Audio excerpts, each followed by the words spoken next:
ପ୍ରେମ କାହାଣୀ ମନରୁ ତାହା କେବେ ଭୁଲି ହୁଏନି।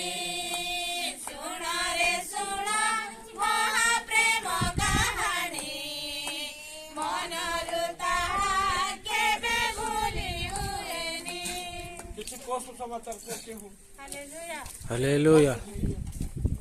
ଆଜି ସମସ୍ତ ମା ମାଉସୀମାନଙ୍କୁ ମୋର ନମସ୍କାର।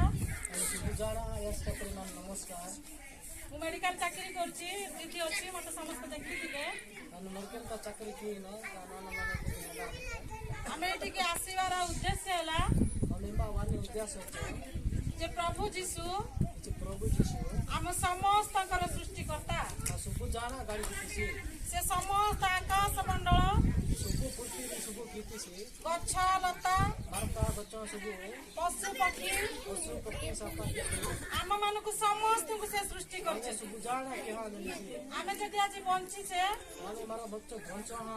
କେବଳ ତାଙ୍କରି ଦୟାରୁ ବଞ୍ଚିଛେ।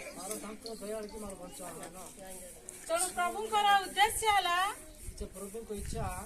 ଆମେ ମାନେ ଯେପରି ତାଙ୍କରି ସେବା କରିବା, ତାଙ୍କୁ ଜାଣିବା। ସେ ଆମ ଠାରୁ କିଛି ବି ଚାହାନ୍ତିନି,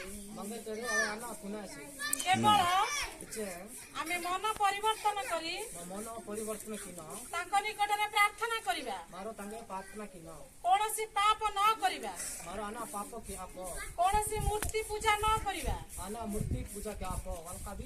ଆଉ ପ୍ରତ୍ୟେକ ଶାନ୍ତି ଆନନ୍ଦରେ ରହିବା।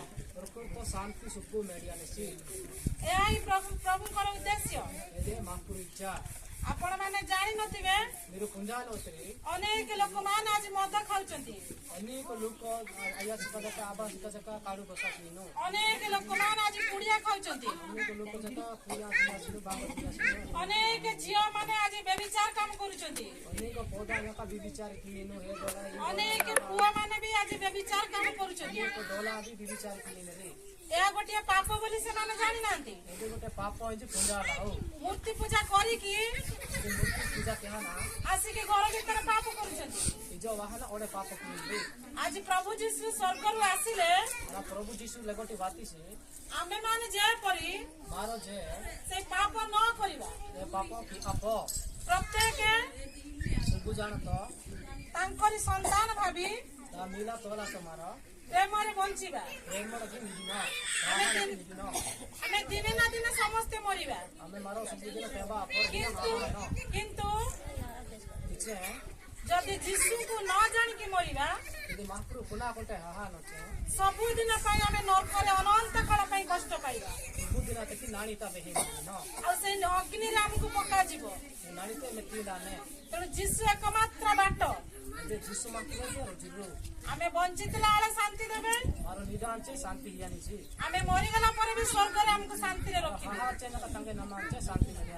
ଏଥିପାଇଁ ପ୍ରଭୁ ସ୍ୱର୍ଗରୁ ଓହ୍ଲାଇ ଆସିଲେ। ତେଣୁ ଆମେ ମାନେ ସମସ୍ତେ ଯେପରି ତାଙ୍କଠାରେ ବିଶ୍ୱାସ କରିବା, ଆଉ ତାଙ୍କଠାରେ ଆମେ ମାନେ ଯେତେ ଦିନ ବଞ୍ଚିବା ପ୍ରାର୍ଥନା କରି କୌଣସି ପାପ ନ କରି ତାଙ୍କଠାରେ ଜୀବନ କାଟିବା। ଆମେନ୍। ହାଲେଲୁୟା।